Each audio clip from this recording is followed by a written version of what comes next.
Teflon Pan Man. I'm the Teflon Pan Man. Ain't nothing gonna stick on me. Hello, everyone, and welcome to All You Can Eat. It is the podcast about deliciousness, and I'm your host, Rob Rosenthal, coming to you live in the middle of the summer of 2023. Hot, humid, beautiful, really. I think, for a lot of people that cook, summer's the favorite season, because if you can get yourself to a local farm stand, you're going to find some really beautiful ingredients. Obviously, tomatoes and corn, and then you're going to find, fruit like peaches and all the other just lovely vegetables and fruits that are growing locally. So to the extent possible, get yourself, wherever you are in this country, to as close to the source as you can get, farm stand as an example, or at least find in your area where they are delivering daily, regularly, fruits and vegetables that are locally grown and fresh. Because, I wrote a cookbook some years ago. It's called The Short Order Dad, One Guy's Guide to Making Food Fun and Hassle-Free. And the thing about it is that my formula is most taste, fewest ingredients, least effort. Easy, not complicated, and doable, user-friendly, let's put it that way. And the thing about that style of cooking is that it's easiest to do this time of year. Because when you have something like a beautiful tomato or a great piece of corn, you don't need a lot to do with it. Same with fruit. You know how great it is when the juice from the watermelon or from the peach is dripping down your chin. And let me tell you how easy it is to take that same piece of fruit, let's say a peach or a nectarine, and give it a pinch of sugar, nothing more, and drop it sugar side down, on the grill. Grilled peach, it's just grilled peaches, grilled pineapple, just lovely. So this time of year, and also, for seafood and for fish that's coming up and around, I guess that you can get most of the year, but this is a cook's time of year. In fact, I keep a collection of recipes that I call summer recipes, and anytime I see something online that looks like, the kind of stuff that I can take advantage of this time of year, I just grab the recipe. Like corn salads, tomato salads, stuff with recipes that have clams in them, fluke or flounder. I make a lot, and then there's the fish that you can put right onto the grill. The kind of the steakier fish, like a swordfish or a tuna steak. Easy to put that on the grill and get some fantastic results.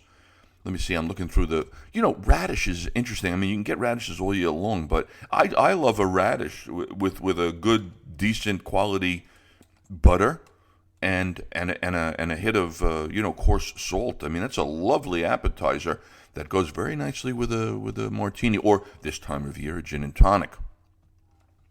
Let's see what else is on here. Flounder. I was just talking about this recently. I've been making even fish that if I don't want to put on the grill, or if it's raining or whatever, you could steam a piece of light fish. A lot of people are cooking these days with bronzino, flounder, any of the light, flaky sole, those kind of things. And all you really need to do is steam it, because you can drop a sauce on top of it. For example, good olive oil, a squeeze of lemon, a little bit of salt. Maybe you have some fresh herbs. They could be anything from oregano to chives, that kind of thing. Beautiful. And when I do put fish on the grill, the steakier, heavier, thicker fish, the swordfish as an example, you can just take that off the grill and drop it into a pool of olive oil that has some lemon and some fresh herbs in it. It's beautiful. Don't forget the salt. Going back to the steamed version, I steamed some fish last week, and I served it with just a little sauce that I made with ginger and scallion and some soy sauce, maybe a little sesame oil. So these are the type of things that are easy and delicious all summer long, and I would encourage you to get your hands on them. The tomato thing. I've spoken about it before. When you can get a good tomato, I happen to be on the East Coast, right? So out in Long Island, you can get great tomatoes. You can get them on the Jersey Shore. You can get them up and down. I'm sure you can get them in so many markets. There's so many different types of tomatoes. But this is like prime time, man. Like August, July, late July, August, and the corn that's coming up. I make a corn and tomato salad. Put in anything else that you want or nothing. I do a tomato salad. Tomatoes on their own are just going to be beautiful. With a slice of fresh mozzarella and maybe a little bit of basil, and you have yourself a caprese salad, which I also will put right on top of of a baguette, and you have a caprese sandwich. You can drop a piece of prosciutto on that if you need meat. Beautiful thing.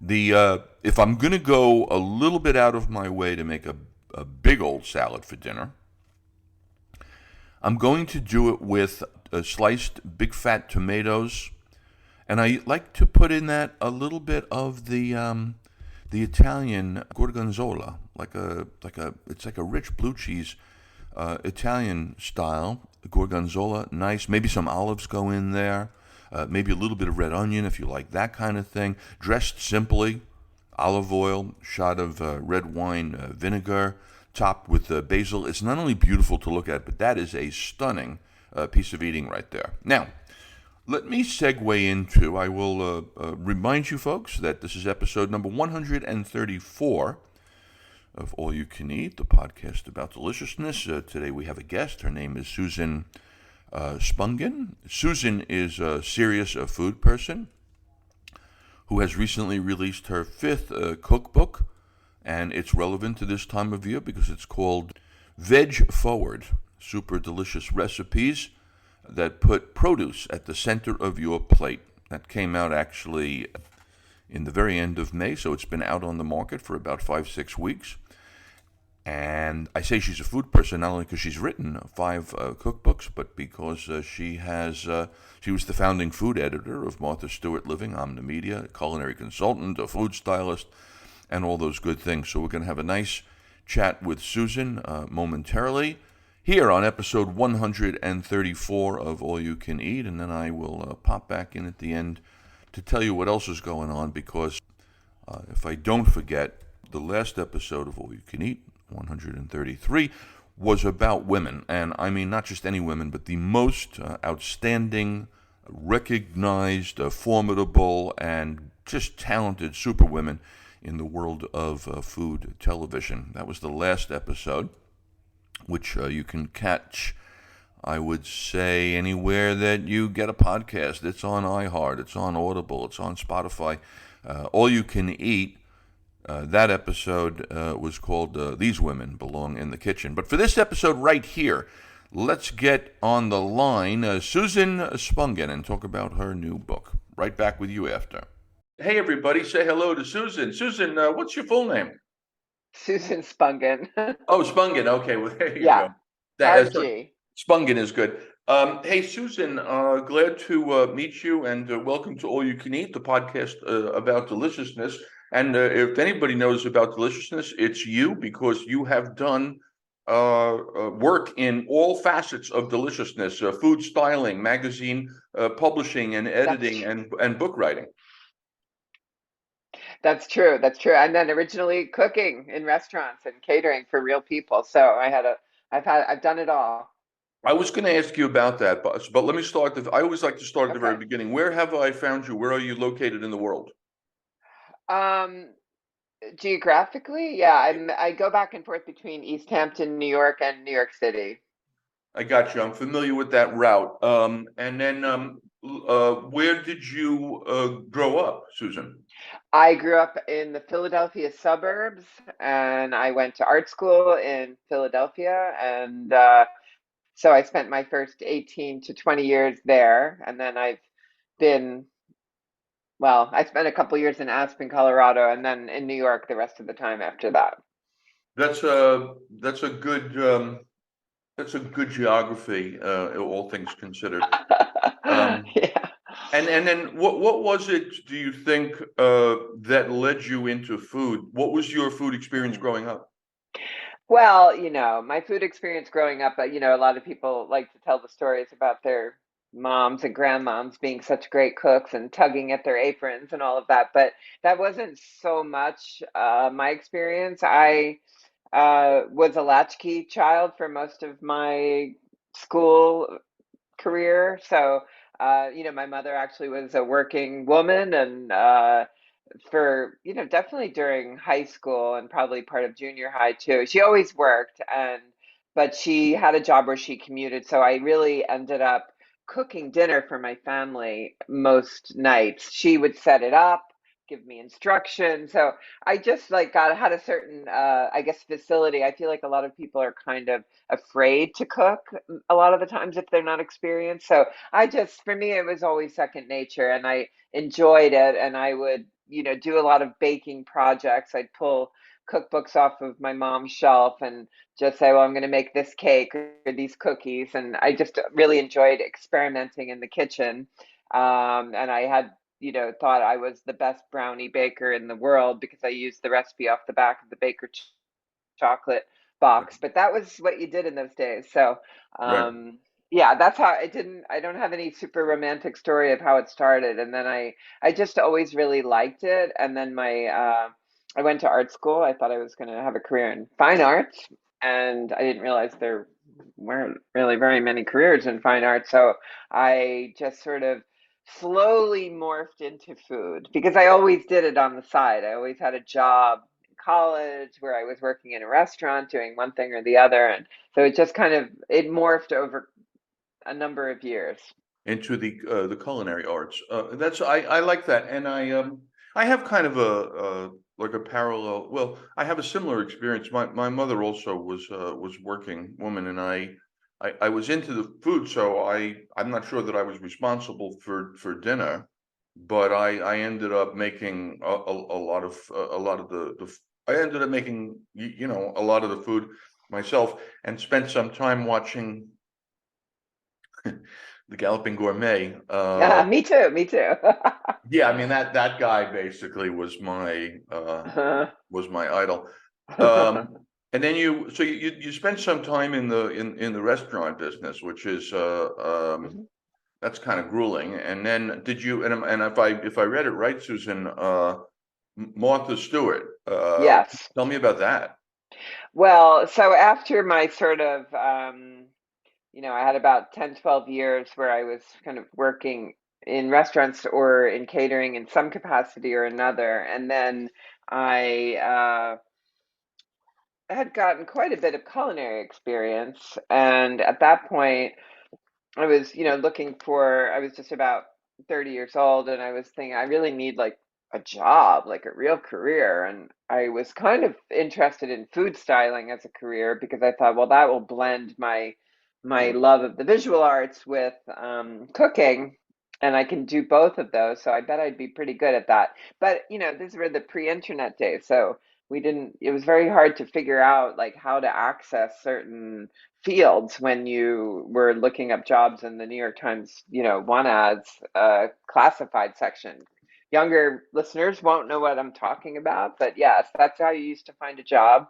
You looked Right. in the classified. So I, through a sort of series of meeting the right people at the right time, I met someone who worked for Martha in a PR capacity at Crown Publishers, which was her publisher at the time. And I met her socially, and I just peppered her with questions about how things happen behind the scenes. And a year later, when Martha was first starting the magazine, she followed up and called me and said, Martha's looking for food people. Do you want to meet her? And that's really how it started. So I met back in those days, there was no HR department, there was no big company. It was just Martha and a few other people starting a magazine. And the magazine was not even really green lighted. It was just, they were doing a couple of test issues to see how it went.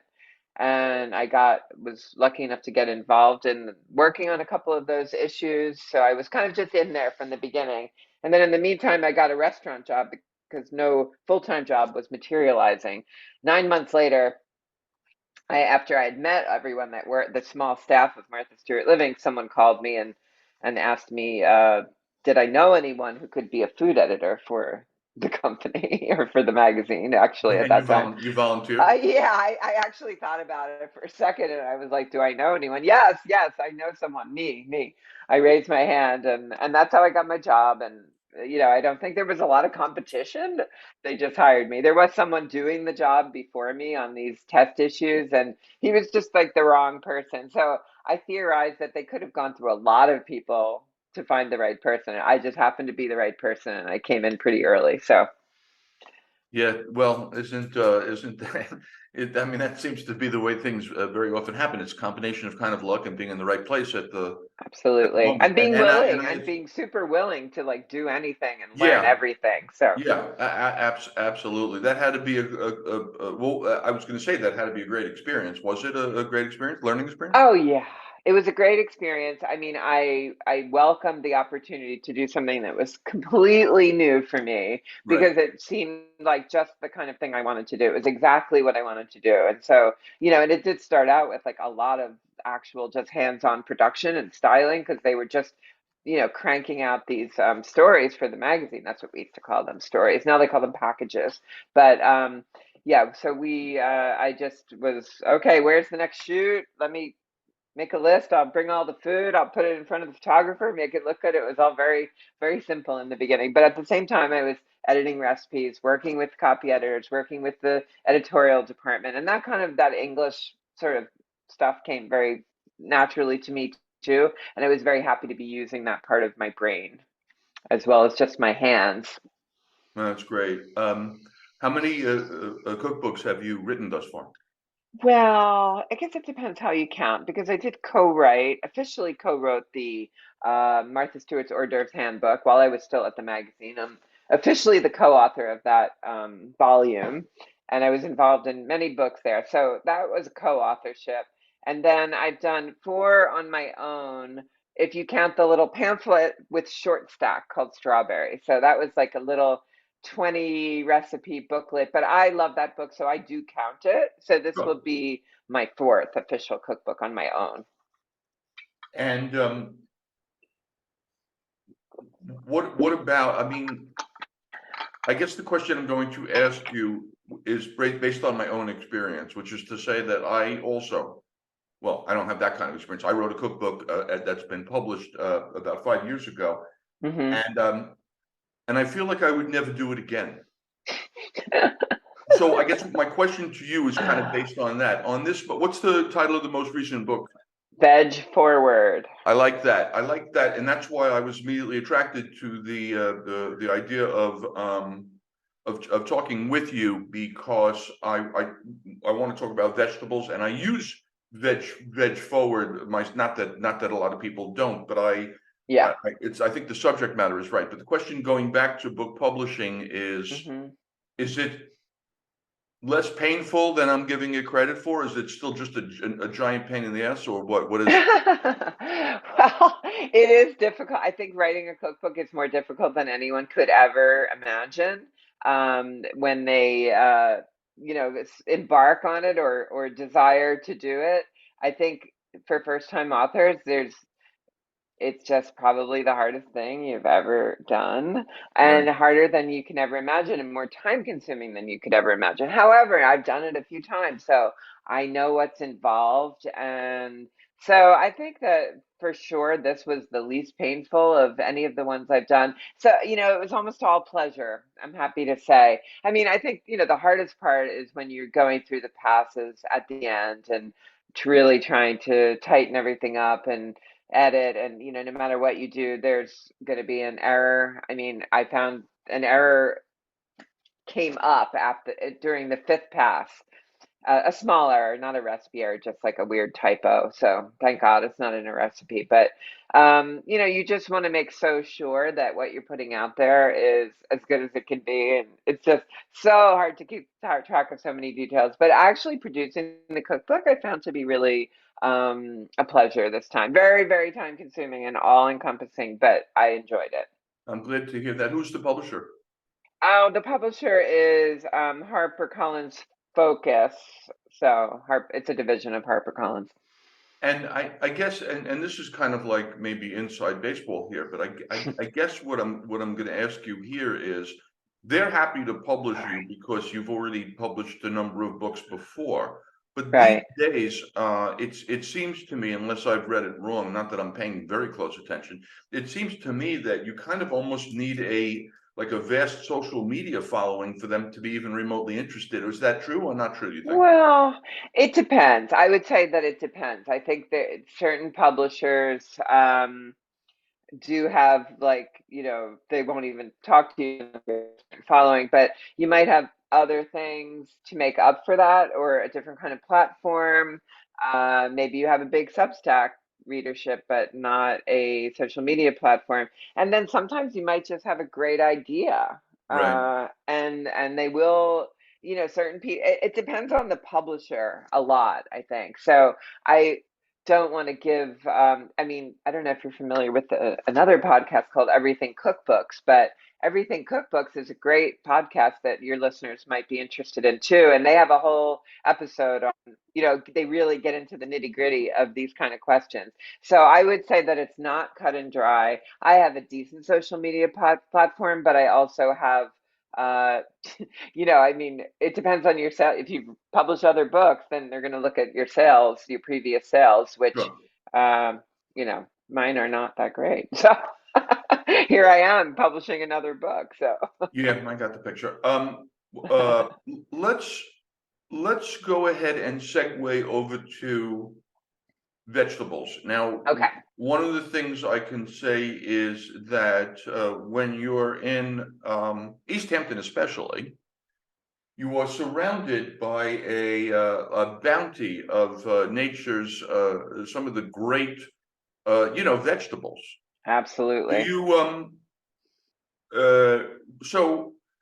And in fact, I have to say that I do look forward to spending a little time there over the summer, and Oh, tomato season out there, oh and yeah. potatoes and corn and all that kind of stuff. So, do you just right off the top of my head, the other cookbooks that you wrote?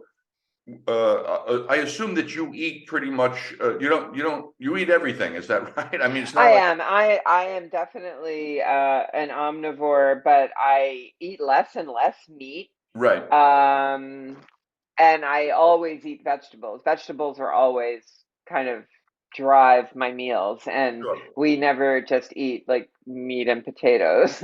I Right. remember meeting someone once long ago in a focus group where when I back in my Martha days, and the woman said we were in the mid, I think we were in St. Louis or somewhere, and she said, "No, my husband doesn't eat vegetables," and I was thinking, who doesn't eat vegetables? I thought that was so strange. Like, but obviously there are people who just will not and do not eat vegetables. But look, I go to the New York City farmers market pretty often and shop at my farm stands out here. I know that there are a lot of people who go pretty crazy for fresh produce, and I'm one of them. So I just eat very seasonally. Even my last book, Open Kitchen, um, is very vegetable forward. It's just not, didn't end up being the name of the book, but and it does include a meat chapter and a fish chapter. But this book really, it does have little. It's not 100% vegetarian, and it's definitely not vegan because there's definitely cheese and eggs in my recipes. I need protein, so. But there's nothing where there's like a chicken dish with some vegetables on the side, or a lobster with a few vegetables on the side. It's not like that. It's really, I really tried to put vegetables at the center of every recipe. Okay. Let's go ahead then, Susan, and let's talk about food. Okay. Let's talk about vegetable dishes, things that Hmm. people should know. Uh, I'll leave it over to you, but I can be as precise as you need me to be. But Okay. I've noticed that, we could talk about how to shop for them. You could talk Hmm. about some of the other things that you mentioned. Some of the essentials, what you like in terms of equipment, what you like in terms of spices, the shopping. Let's play food. That's my favorite subject. Okay, that's very open. Are you sure you don't have one? Want to do it one question at a time? Well, I'll do it however you like. Let's, Okay. I mean, I have to say, just as a general kind of getting into the subject thing, I am like you again in this regard, in that while I grew up, my grandfather was a butcher. Hmm. So while I grew up with, plenty of animal protein, Right. I find myself not only eating way less of that kind of food, that goes without saying in some way, but I have had meals recently where I commented that this is the kind of food where I could almost envision, being like a vegetarian. Like that's how. Right. So I really think the whole genre has been elevated. I think that we're doing a better the industry or whoever's making this stuff, and that includes a book like yours, is really doing a great job of kind of inviting people into the idea that you can and should be eating a lot more of this type of thing, Yeah, and that it can be amazing. absolutely. Now, I know Yeah, so there's no question in there, but go ahead. no, no, that's okay. I do think that, look, nobody is saying you have to become a vegetarian tomorrow, but if everybody eats a little less meat, it's better for the planet for sure. Although dairy is kind of bad for the planet too. We'll get to that in the next book. But you know, every little bit helps in a case like this. And it's not just about the environment. It's about your health. It's about just eating healthy, feeling light, feeling good. Um, but it's not the book doesn't make any kind of health claims. It's really just about loving vegetables, and the time is right for this because a lot of people are becoming vegan. A lot of people are just cutting back on the amount of meat they eat for a number of reasons. Budget is one of them. The environment is another one, and our each person's personal health. I think those are the three main reasons to eat more vegetables. Um, they are good for you, so we have to eat Susan, more of them. what's your position on kind of organic versus not? How do we regard that? Well, I think it's hard to eat only organic. I do often choose organic over conventional if I can. Often I find the price isn't that different. Sometimes it is. There's a farm out here I really like called Green Thumb Organic. Everything there is 100% organic. I do shop there when I can. Other but there are a lot of places. It's funny, I find a lot of people confuse local with organic. They think they're eating organic because they're shopping at the farmer's market and think everything at the farmer's market is organic. And obviously, that is not true. Farming is hard, and they need to use certain sprays and chemicals. I mean, conventional farmers that help them be able to harvest their crops and not lose all of them to insects. And there's also things that are worse. I think they're called the dirty dozen if Yep. you look them up online, and that's updated all the time. And I think as a start, you avoid those things if you can. Strawberries, celery, they're different. Usually things that have a lot of water make it into the dirty dozen, but I think it's good to pay attention to what those things are so you can try to choose organic to avoid those things if you can, because but I don't know. I mean, my attitude in general is there's so many things to worry about and be afraid Yeah, of in our exactly. world that life is just too short for me to be that strict about everything. I mean, my mom had a health food store in the 70s when I was growing up, so I was introduced to organics at a very young age, and so it's always been kind of part of who I am in the kitchen, and I definitely choose organic when I can. So that's my position on organics. Let's get into some deliciousness. And I Yeah, would normally save the question to the end because I ask it to sure. everyone. My whole book was based on the premise of getting the most taste with the fewest ingredients and the least effort, right? So Absolutely. that's my formula, if you will. Yeah. So when it comes to vegetables, let's help people. Like what's kind of just like great and easy, delicious and easy and uncomplicated, and anybody can kind of like do it. Like, what do you love? Um, let's see. Hold on. I'm just changing something here. What do I love for just deliciousness? All right, I'm looking in my book now because there's a lot of like basic deliciousness here. Well, I mean, if you want, Um, I can throw a couple of ingredients sure, your way. absolutely. Well, I mean, for example, because we talked about it before, especially out, on the eastern end of Long Island, corn will be coming into season. Yeah. So there's a whole lot of ways to make that amazing. Tomatoes, whatever you want to do with that. Potatoes, certainly. Oh Uh, yeah. I've been, I've been, I've been, I've been making like collard greens just every single day because they're easy and meaty and good. And I love peas, whether they're Mm. fresh or whether they're frozen. So just like those kind of things. Yeah. What do you like? What do you want to Well, do? I have a lot of recipes in my book for tomato dishes, and generally speaking, I mean, I do cook. I don't usually cook heirloom tomatoes because they're so good Right, raw. And I actually have a heirloom tomato tart in the book that is not baked. I know a lot of people try to make a galette or whatever, but they can really like be too juicy, and I just really like them fresh. So I created a tart that had like a baked base, like a imagine a like a free-form fruit tart. It's very much like a fruit tart because tomato is a fruit after all, right? So right. you've got a delicious like pastry crust that's just rolled out in a rectangle, no edges, no pan, no nothing, with some herbs and Parmesan and some rye flour in there. And then I have a mixture with I think it's ricotta and goat cheese on top of that, which you just spread on like frosting, and then you just top it off with sliced heirloom tomatoes, basil, salt and pepper, olive oil. So you really, it's almost just like a tomato salad on top of this crust that makes it something you can pick up and eat like a slice of pizza. Gotta like that. One of my favorite recipes in the book.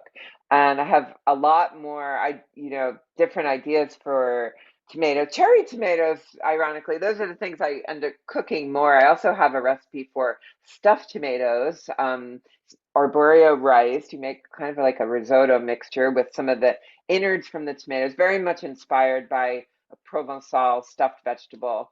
And it's got oil cured olives, which are so flavorful. I don't know how familiar you are with oil cured as opposed to a lot of people don't seek out oil cured olives, but they are so flavorful and not quite as salty. I kind of pucker up just talking about olives, but um, anyway, they've got olives and herbs in this tomato mixture, and then you just bake the tomatoes. That is a meal in itself. That is a perfect example of somewhere you don't need meat. You have that and a salad on your plate. You're really not going to miss the meat. Sure, I hear you. What do you like All with? right, what What else? do you do with greens? Greens. Well, it's funny. There's a recipe that is not in the book that I created after the book. I have a Substack newsletter, and I came up with this sort of, I called them magical greens pancakes. The recipe is on my Substack. And it is, I made them 2 weeks ago for some guests. I made them mini size, like hors d'oeuvre size, because we were having dinner guests. And then we were going to the same people's house this past Saturday night. And she was, first they ate them all. They were like snarfing them down. And then they said, could you make those pancakes again? So basically what it is I've been making them with kale and spinach, but you can make them with collards. You can make them with any kind of greens. And I wanted, like, I'm not always a big fan of just eating steamed kale by the forkful. I either love a raw kale salad where it's shredded and dressed, love that. And I like it kind of in things or in soup, but I'm not a big fan of a pile of kale. Right. It reminds me of like going to macrobiotic restaurants and you order the vegetables and it's like, oh, kale, Yeah. it's just not that exciting. So I was trying to find a way to make kale more exciting. And so I wilt down the spinach, wilt down the kale, squeeze all the water out of it, mix it up with some sliced scallions, quite a bit of dill, and then just enough egg and a tiny bit of flour, just enough to hold it together, and some Parmesan cheese, and then either some cottage cheese for lightness or some feta cheese for flavor. And then you don't need, it doesn't look like a pancake batter. It looks like chopped greens. And then you just either fry them up in a pan, or I did them the other night, like cookie style. I just made little piles on a sheet pan, put them in a hot oven. They're delicious, so good. And I you like can use that. any kind of greens in there. I like that. anytime. You mix the egg and the flour and the palm cheese together. Yeah, but honestly, I've done it where I just throw everything in one bowl and mix it together. It's the Right. easiest recipe in the world. You don't have to even make a batter. It's because it's literally it has just enough binder to hold it together as a pancake. That's it. It's not like it doesn't have it's not like a pancake batter that you throw greens into. It's more like greens that have just enough batter to hold them together. And that is one of my current favorites for greens. Technical question. If you wanted a binder that you where you didn't use egg, is there a substitute, do you think? Um, that is a tough one. I think it is too. You're right. I suppose I would. I Do you not do. eat eggs? I love eggs. I'm just saying Okay. I have people that are not egg eaters. I guess what Yeah. I'm wondering. That's fine. I mean, I think I what you made do. it gluten-free with gluten-free flour, which I actually think worked better because this friend of mine I was telling you about it was gluten-free, and I actually think the gluten-free flour worked better. It's just to absorb any excess liquid so it doesn't kind of leak out. But I think there was something in the gluten-free flour that was maybe more absorbent than regular Yeah, flour. But it's a I'm good. tablespoon. It's a Yeah. tablespoon of flour. What about what is it still asparagus season? Oh yeah, very We're in much prime so. time. What do you like? What do you do with asparagus? Aside, what do you like to do with asparagus? Well, I most often throw it on a gas grill really fast and hot. I actually am going to steam some today, but I don't usually just boil them, but I put them in things. I mean, I'll put them in, I'll do a pasta with them. I just love a poached egg over fresh asparagus, whether they're just steamed or grilled or roasted. I like to take a vegetable peeler and shave them into thin slices and then just put them into a salad raw as either a component of a salad or a fully shaved asparagus salad. Um, Let's see what else do I love about asparagus? Also great to bake into a tart if you have any Yeah, pie dough or puff pastry. Well, I have quite a few recipes in the book, and one of the I have one. Yeah, I have a pasta with bucatini and ricotta and shaved asparagus, where the asparagus just gets cooked a little bit from the heat of the pasta. nice, I have a nice salad with like big white beans and a green garlic pesto. nice.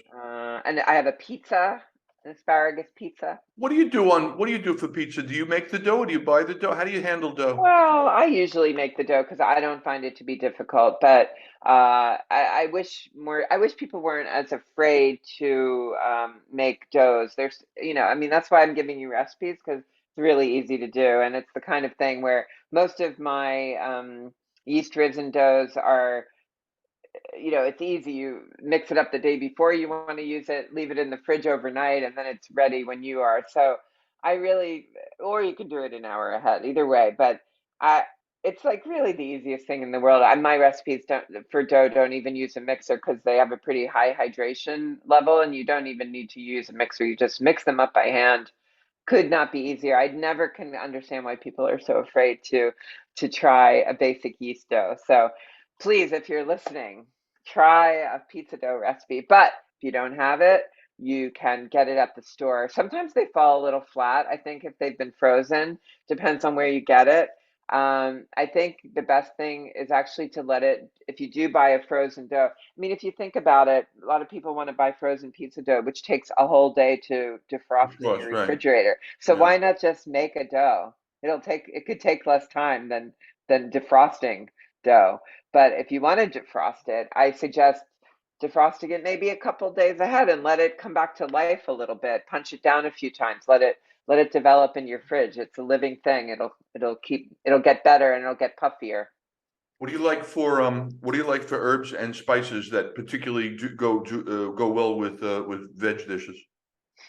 Well, I love fresh herbs. I grow a lot of fresh herbs because I just, love having them on hand. And, even when it was, I don't know, it was probably like February, my chives started coming up and we're like snipping chives while it's snowing out because it got cold after it was warm. And I've just planted tarragon, and I have sage, and I have sage from previous years, thyme from previous years, uh, all kinds of basil. Those will be going in a couple of weeks. Did I mention tarragon?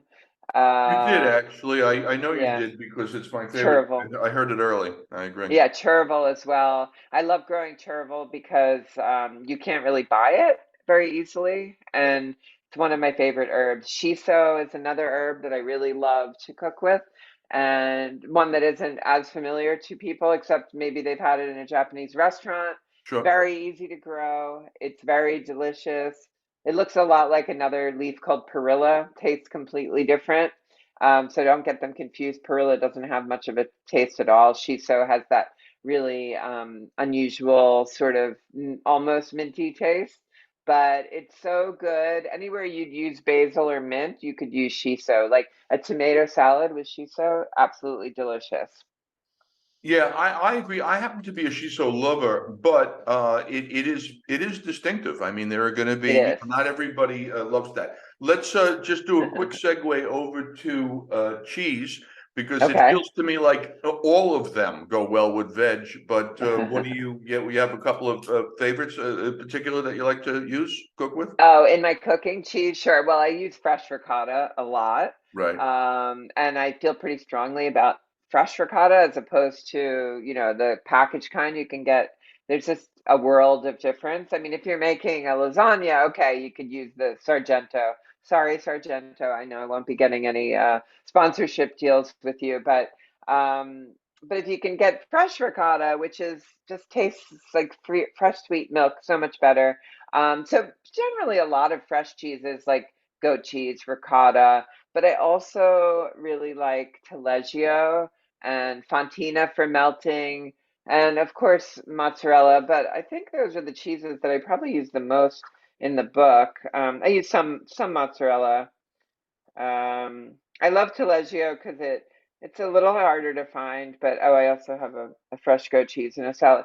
I love all kinds of goat cheese, but Taleggio like melts into like a liquid. It kind of liquefies. My editor did not like that word, so I ended up taking it out of one of the recipes, but it does liquefy. It becomes very fluid when you melt it, and it's has a funk to it when it's fresh, but it just has a lot of flavor, and it's a great cheese.